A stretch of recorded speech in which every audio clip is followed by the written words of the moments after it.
2011 साल चैत 1 गते राजा बनेका राजा महेन्द्रले त्यसबेला दिल्ली सम्झौताबाट आएका जुन अवांछित प्रभाव र हस्तक्षेप थिए तिनीहरूका अधिकांशलाई उहाँले खारेज गरिदिनुभयो। नेपालमा पार्टी फुटाएर 3 टुक्रा पार्ने नाम चाहिँ एकता महाधिवेशन राख्ने पनि भर्खरै हामीले देखेका छौँ। त्यस्तो झुटो कुरा चाहिँ तपाईहरुले गर्नु भएन। कम्तीमा विधानसभा भन्ने जुन संयन्त्र छ त्यसको चुनाव गरेर त्यसमार्फत नेपालको संविधान ल्याउने भन्ने जुन कुरा थियो त्यसभित्र लुकेको जो मनसाय थियो त्यसलाई देशका अरू नागरिक नेताहरूले बुझेको मैले देखिनँ। बुझे त युवराज महेन्द्रले, बुझे त राजा महेन्द्रले। त्यसको विरोध नगरिकन एक शब्द सार्वजनिक विरोध नगरिकन पछाउँदै विधानसभालाई टुहाइदिए तब हामी नेपाल आज जुदो छ। तपाईहरुको र हाम्रो विचार र मत त्यति मिल्दैन। भारतमा गाभिएको सिक्किम जस्तो हुनबाट रोक्नको निम्ति सिङ्गो नेपाल प्रोटेक्टरेट संरक्षित भुटान बन्ने कुरालाई रोक्नको निम्ति कुनै नेताले कुनै नेपालीले पृथ्वीनारायण शाहपछि कदम चालेको छ भने ती राजा महेन्द्र हो।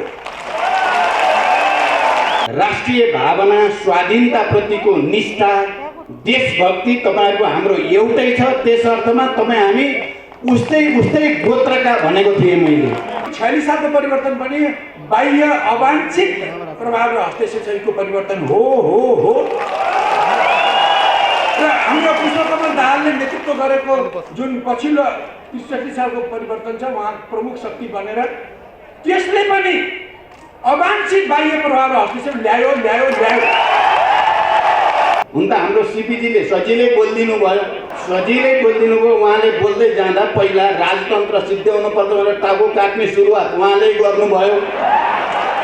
अहिले तपाईहरुको अगाडि महान राजा भनेर पनि बोल्नुभयो। मलाई त लाग्यो उहाँ राप्रपाको अध्यक्ष हुने तयारी गर्दै हुनुहुन्छ क्या अरे।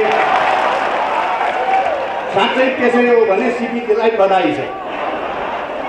46 सालमा प्रजातन्त्रको बुई चढेर आएका विदेशी प्रभाव भनेको भारतको र युरोपियन युनियनका प्रभावहरूलाई हामीहरूले त्यसपछि बन्ने सरकारले एउटा पनि हटाएन। हाम्रो मत त मिल्दैन। म गणतन्त्रवादी, म धर्मनिरपेक्षतावादी, तर म पनि तपाईहरु जस्तै राष्ट्रवादी। देशभित्र अवस्था र सङ्कटको शिकार छ, बाहिरबाट चर्को हस्तक्षेप छ। देश यस्ता दुईटा कुराको खाडलमा जाकिएको छ। आज त्यो खाडलबाट देशलाई निकाल्ने कसले? देशभक्तहरूले नेपाल राष्ट्रको स्वतन्त्रता र स्वाभिमानलाई अक्षुण्ण राख्न हिजो नेपालीहरूले प्रदर्शन गरेको वीरता, त्याग, बलिदान, त्यसका कीर्तिमानहरू, त्यसको नेतृत्व गरेका राजा महाराजाहरूप्रति पनि हामी गर्व गर्न सक्छौँ।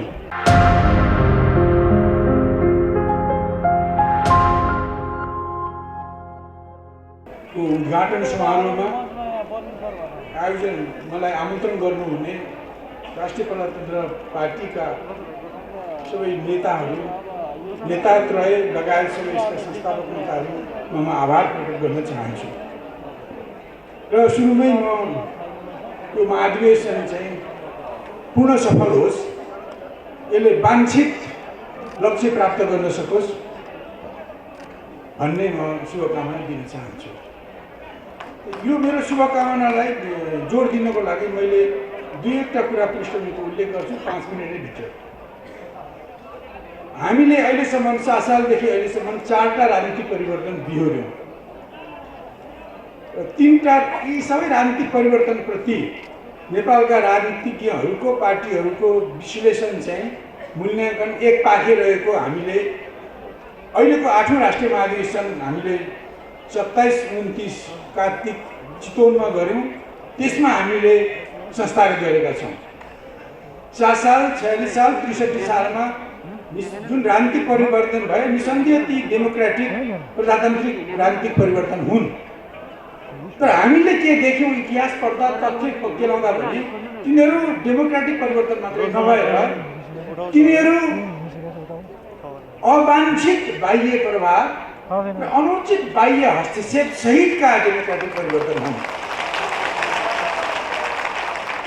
मैले व्याख्या गरिनँ, इतिहास पढेका छौँ र दुर्गति भोगेका छौँ, हामी प्रष्टै छौँ। आदरणीय मित्रहरू, हामीलाई तिनीहरूलाई अहिलेसम्म खालि डेमोक्रेटिक परिवर्तन भन्दै गयौँ र हामीमाथि थोपरिएका अवांछित बाह्य हस्तक्षेप, प्रभाव र हस्तक्षेपहरूलाई हामीले अनदेखा गऱ्यौँ। सिवाय 7 सालपछि 2011 साल चैत 1 गते राजा बनेका राजा महेन्द्रले त्यसबेला दिल्ली सम्झौताबाट आएका जुन अवांछित प्रभाव र हस्तक्षेप थिए तिनीहरूका अधिकांशलाई उहाँले खारेज गरिदिनु भयो। र यदि उहाँले पहिलो दिल्ली सम्झौताबाट आएको 5औं कुरा विधानसभा भन्ने जुन संयन्त्र छ त्यसको चुनाव गरेर त्यसमार्फत नेपालको संविधान ल्याउने भन्ने जुन कुरा थियो, त्यसभित्र लुकेको जो मनसाय थियो त्यसलाई देशका अरू नागरिक नेताहरूले बुझेको मैले देखिनँ। बुझे त युवराज महेन्द्रले, बुझे त राजा महेन्द्रले। त्यसको विरोध नगरिकन, एक शब्द सार्वजनिक विरोध नगरिकन पछाउँदै विधानसभालाई टुहाइदिए, तब हामी नेपाल आज जुदो छ। बडा महाराज धिराज पृथ्वीनारायण शाहको नेतृत्वमा 70 वर्ष लगाएर 72 वर्ष लगाएर एकीकरण भयो। त्यसपछिका कयौँ श्री 3 श्री 5हरूले एउटा दुईटा देशको पक्षमा काम गरेका छन्, म गइनँ। तर सिङ्गो नेपाल भारतमा गाभिएको सिक्किम जस्तो हुनबाट रोक्नको निम्ति सिङ्गो नेपाल प्रोटेक्टरेट संरक्षित भुटान बन्ने कुरालाई रोक्नको निम्ति कुनै नेताले, कुनै नेपालीले पृथ्वीनारायण शाहपछि कदम चालेको छ भने ती राजा महेन्द्र हो।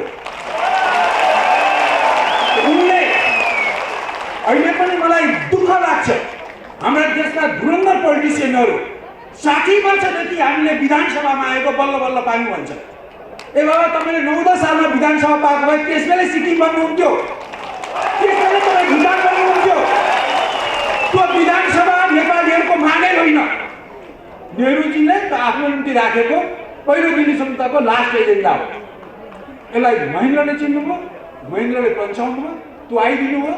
26 सालमा उत्तरी चेकपोस्टमा बसेका 750 जति इन्डियन आर्मीलाई चेकपोस्टमा बसेकालाई फिर्ता गरिदिनु नेपाल जोड्यो। त्यसै कारण सिपी मैनालीले राजा महेन्द्रलाई राष्ट्रवादी भन्छ। मैले 2046 सालपछि प्रज्ञाको हलमा पनि भनेको थिएँ राष्ट्रवादी। यद्यपि उहाँको वे अफ डुइङ थिङ्समा म सहमत छैन। उहाँले 17 साल पुस 1 गते जुन कदम चाल्नुभयो त्यसलाई हामीहरूले 8औं महाधिवेशनले भनेको छ त्यो दक्षिणपन्थी राष्ट्रवादी कदम थियो। दक्षिणपन्थी राष्ट्रवादी कदममा दक्षिणपन्थले निरङ्कुश तन्त्र ल्यायो, त्यसको पुरा विरोध गर्नु पर्थ्यो, मैले पनि गरेँ, गऱ्यौँ, त्यसलाई बदल्यौँ। तर राष्ट्रवादी कदम उहाँले समाज सुधारका जुन कदम छ त्यसलाई उत्तिकै 100% विरोध गर्नु गलत थियो। काङ्ग्रेसले विरोध गर्नु पनि गलत थियो, सिपी मैनालीले विरोध गर्नु पनि गलत थियो। अरूको त अरूले भन्ला। त्यसलाई हामीले विश्लेषणात्मक ढङ्गले हेर्नु पर्थ्यो र जति ठिक थियो त्यसलाई सकारात्मक भाव राख्ने, समर्थन गर्ने, जति कमजोर थियो आलोचना गर्ने गर्नु पर्थ्यो, गरेनौँ। मैले यति भने। अब अहिले यति भन्नु 46 सालको परिवर्तन पनि बाह्य अवांछित प्रभाव र हस्तक्षेपको परिवर्तन हो। र हाम्रो पुष्पकमल दाहालले नेतृत्व गरेको जुन पछिल्लो 63 सालको परिवर्तन छ, उहाँ प्रमुख शक्ति बनेर त्यसले पनि अवांछित बाह्य प्रभाव र हस्तक्षेप ल्यायो। भन्छु 7 सालपछि किङ महेन्द्र जस्तो राष्ट्रवादी भन्थे। यद्यपि उहाँ सामन्ती कुलको, उहाँको तरिका निरङ्कुश तन्त्री थियो, त्यो देश सुहाउँदो थिएन। हामीले विरोध गऱ्यौँ, सिपीले पनि विरोध गर्यो, ठिक थियो। तर त्यो पछि विदेशी प्रभावलाई, हस्तक्षेपलाई विरोध गर्ने एउटै व्यक्तित्व महेन्द्र नै हो। 46 सालपछि परिवर्तन भयो। म पनि त्यो परिवर्तनको वाहक हो, माधव नेपालजी पनि त्यो परिवर्तनको वाहक हो। तर म तपाईँलाई ठोकेर भन्छु, 46 सालमा प्रजातन्त्रको बुई चढेर आएका विदेशी प्रभाव भनेको भारतको र युरोपियन युनियनका प्रभावहरूलाई हामीहरूले त्यसपछि बन्ने सरकारले एउटा पनि हटाएन। प्रचण्डजीहरूले 52 सालमै 50 सालमै सशस्त्र सङ्घर्ष र जनगणतन्त्र ल्याउँछु भन्नुभयो। हुन्न भनेर मैले उहाँहरू बाबुरामको घरमा त्यत्रो लामो कुरा गरेको, उहाँहरू जानुभयो तर पछि सक्नु भएन। उहाँहरूले जनगणतन्त्र ल्याउन सक्नु भएन, तर अहिलेसम्म पनि आत्मलोचना छैन, त्यो सक्नु भएन। तर त्यो सँगसँगै उहाँ पछि फर्कँदाखेरि जसले उहाँहरूलाई होस्ट आतिथ्य दिएको थियो उसैले उहाँहरूलाई आतङ्ककारी भन्यो, किनभने आफू खुसी नेपालका शक्तिसँग मिलेर उहाँहरू फिर्ता नहुनुहोस् भनेर आतङ्ककारी भन्यो। पछि आतङ्ककारी ट्याग निकाल्ने क्रममा उहाँहरूलाई कुछ विदेशी एजेन्डाको भारी बोकाएर पठायो। यो भारीलाई ६३ सालको परिवर्तनपछि न उहाँले एउटा हटाउनु भएको छ, न त्यसपछि बन्ने सरकारले एउटा हटाउनु छैन। त्यसकारण म भन्न चाहन्छु, हामीले हाम्रो हिस्ट्रीलाई तथ्यको आधारमा केलाउँ र जे गलत छ विरोध गरौँ, जे ठिक छ एक्लै गरौँ, समर्थन गरौँ। अनि म भन्न चाहन्छु आदरणीय मित्रहरू, यसरी नेपालमा 60 साल 46 साल 63 सालको प्रजातन्त्रसँगै आएका अवांछित बाह्य प्रभाव र हस्तक्षेपहरूले हामीलाई कजियायो। यसरी कजियायो साथीहरू कि 76 सालको कार्तिक 16 गते एउटा छिमेकीले एउटा गोली नपड्काई नक्साबाट हाम्रो 400 वर्ग किलोमिटर जमिन आफ्नोमा पायो। एउटा गोली नपड्काई 60 साल 46 साल 63 सम्म आएका डेमोक्रेसीले हामीले जनतालाई कति इम्पावर गर्यौँ, जति कति सशक्त गर्यौँ त्यो हामीले छलफल गरौँला।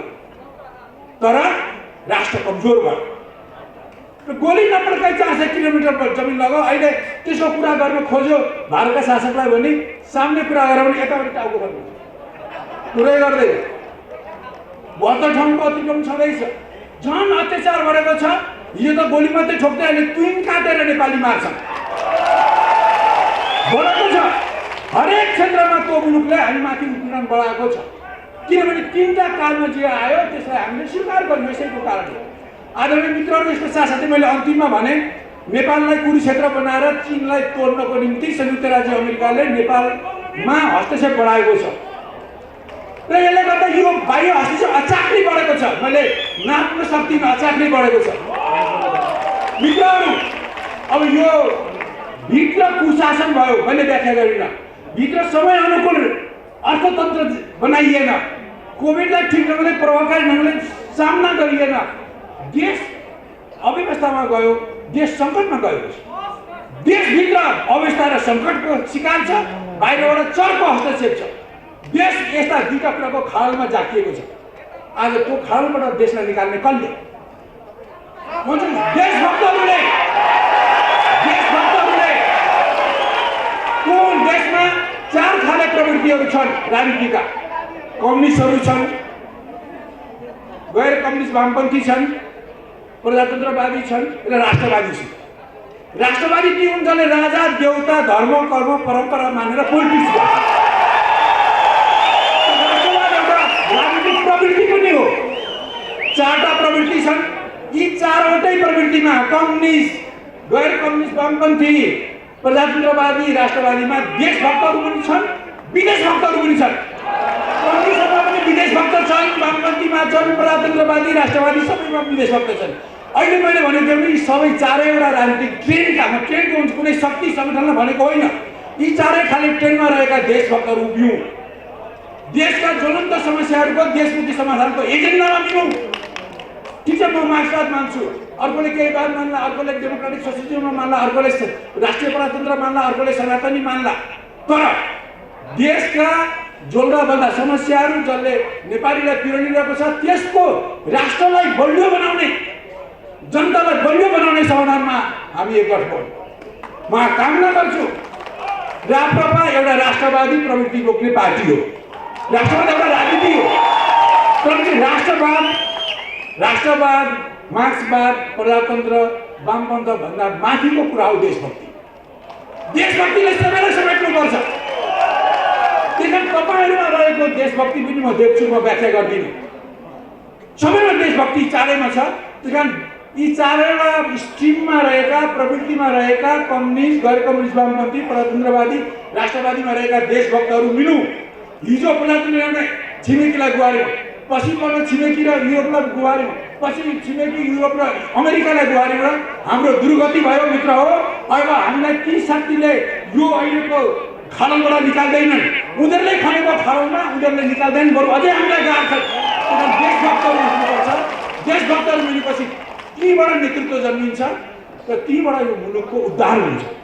यो राष्ट्रिय प्रजातन्त्र पार्टीको एकता महाधिवेशनले यो कुरा बुझेको छ, मैले बुझेको छैन भनेर यो व्याख्या गरेको होइन। उहाँहरूले बुझेको कुरालाई अझ अलिकति थप्नको लागि सिपी मैनालीले नेकपा मालेले यो 68 साल 68 सालको कार्तिक 27, 28, 29 गते 8औं राष्ट्रिय महाधिवेशन गरेर जे निचोड निकाल्यो त्यो निचोड मैले तपाईँहरूको अगाडि पस्केको हुँ। तपाईँहरू देशभक्तिको बाटोमा बढ्नुहुन्छ भन्ने म आशा गर्छु। विश्वास गर्ने दिन आओस्, सबै मिलेर देश जोगाउँ। यति भन्दै म राष्ट्रवादको महाधिवेशन पूर्ण सफल होस्। यो राष्ट्रवादमा नआउनुहोस्, अझ अगाडि बढेर देशभक्तिको कमन एजेन्डामा आउने यसले आँट गरोस्। धन्यवाद। जसले विदेशी प्रभाव र दबावलाई निस्तेज तुल्याए र राष्ट्रिय अखण्डता जोगाएर लिएर जानुभयो, उहाँलाई धेरै धेरै धन्यवाद। धन्यवाद उद्घोषकजीलाई। राष्ट्रिय प्रजातन्त्र पार्टीको यो एकता महाधिवेशन उद्घाटन समारोहका सभापति तथा अध्यक्ष रहे सबै पदाधिकारीहरू, विभिन्न राजनीतिक दलका प्रतिनिधि साथीहरू र यो एकता महाधिवेशनमा उपस्थित सम्पूर्ण प्रतिनिधि, पर्यवेक्षक, पत्रकार र अन्य मित्रहरू, सबभन्दा पहिला त म पनि राष्ट्रिय प्रजातन्त्र पार्टीको यो एकता महाधिवेशनको पूर्ण सफलताको निम्ति हाम्रो पार्टीको तर्फबाट र मेरो तर्फबाट हार्दिक शुभकामना व्यक्त गर्न चाहन्छु। र म नेतृत्वलाई विशेष रूपले धन्यवाद दिन चाहन्छु। तपाईँहरूले जे गर्नुभयो यो महाधिवेशनको नाम पनि त्यही राख्नुभयो।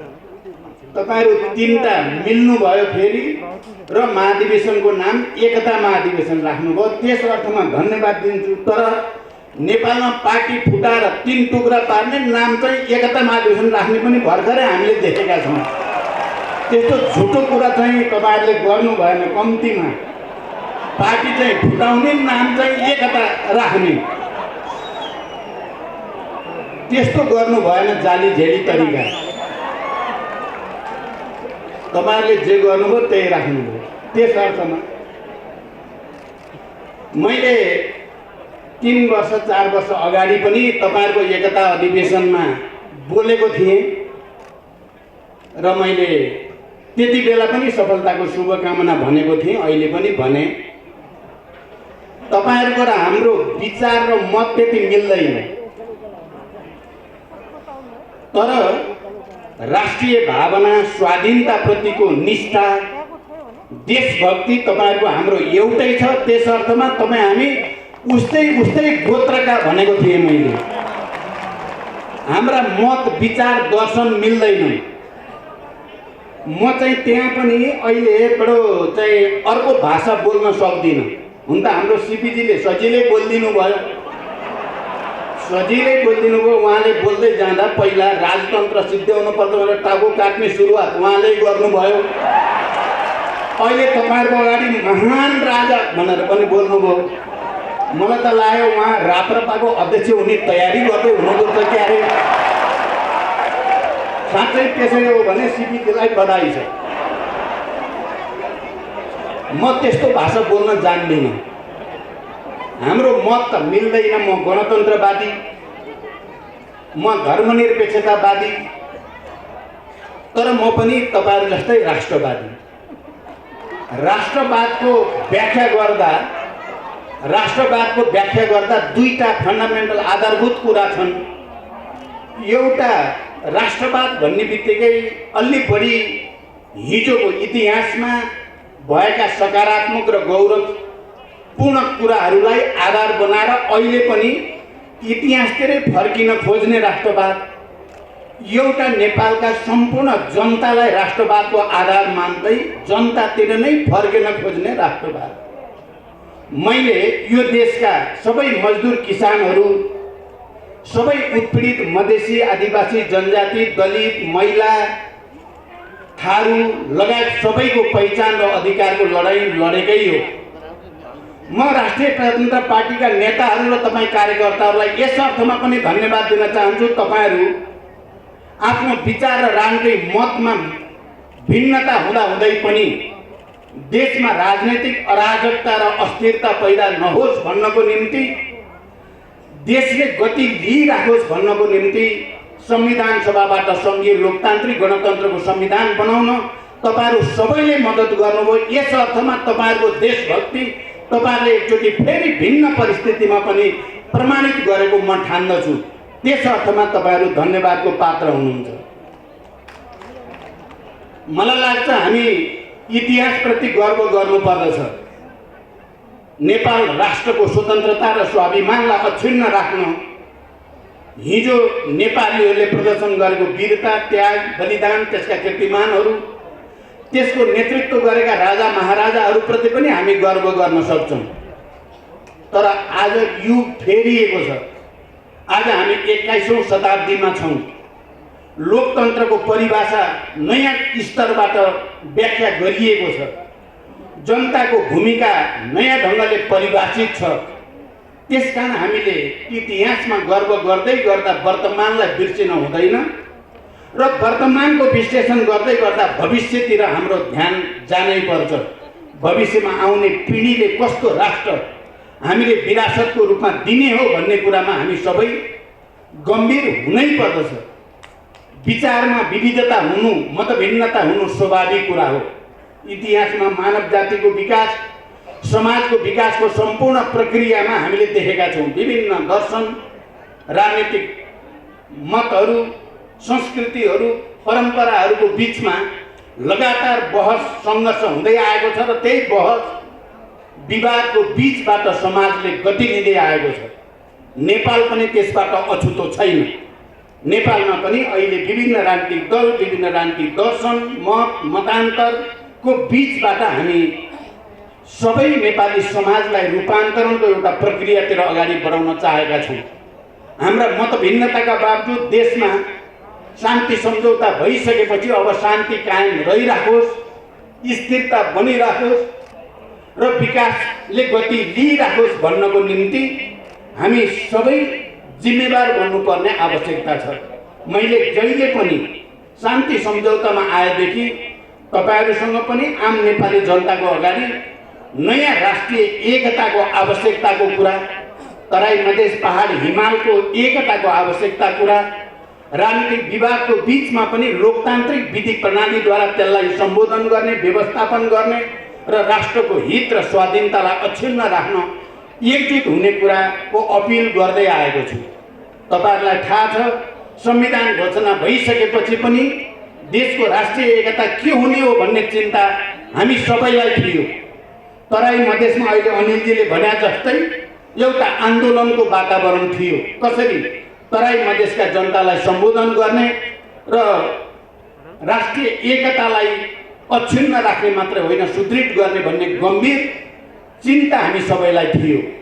त्यति बेला मैले दोस्रो पटक प्रधानमन्त्रीको हैसियतले देशलाई लोकतान्त्रिक निर्वाचनतिर लैजाने अवसर मलाई फेरि जुट्यो र मैले सदनभित्र दुई पटक संविधान संशोधनको प्रस्ताव दर्ता गराएर पटक पटक मधेस केन्द्रित आन्दोलन दलहरूसँग वार्ता संवाद गरेर, त्यति बेला हाम्रो यहाँ अध्यक्षत्रयमध्ये एक कमल थापा पनि मन्त्रीमण्डलमा हुनुहुन्थ्यो।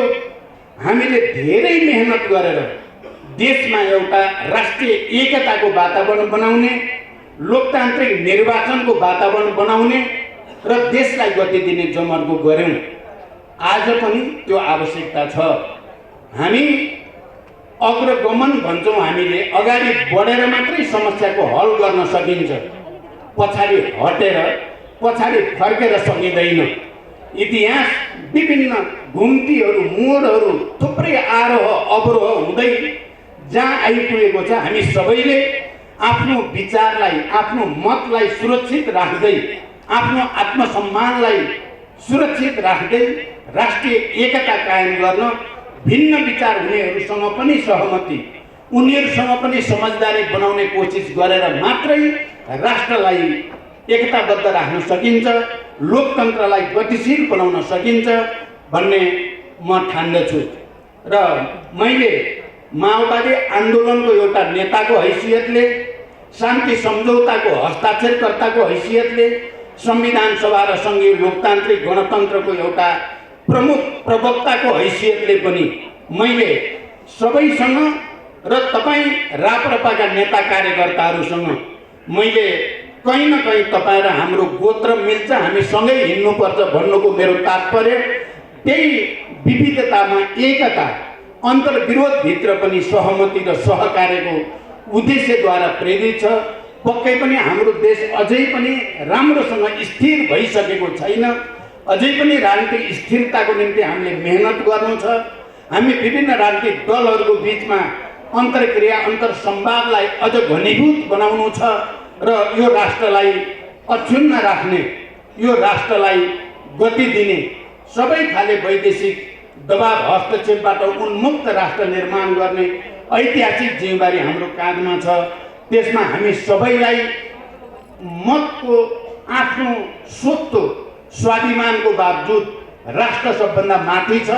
त्यसकारण राष्ट्रको हितलाई सर्वोपरि राख्न अन्तर्संवादको संस्कार विकास होस् भन्ने शुभकामना सहित फेरि एकचोटि राष्ट्रिय प्रजातन्त्र पार्टीको यो साँचो अर्थमा एकता महाधिवेशन बनोस्।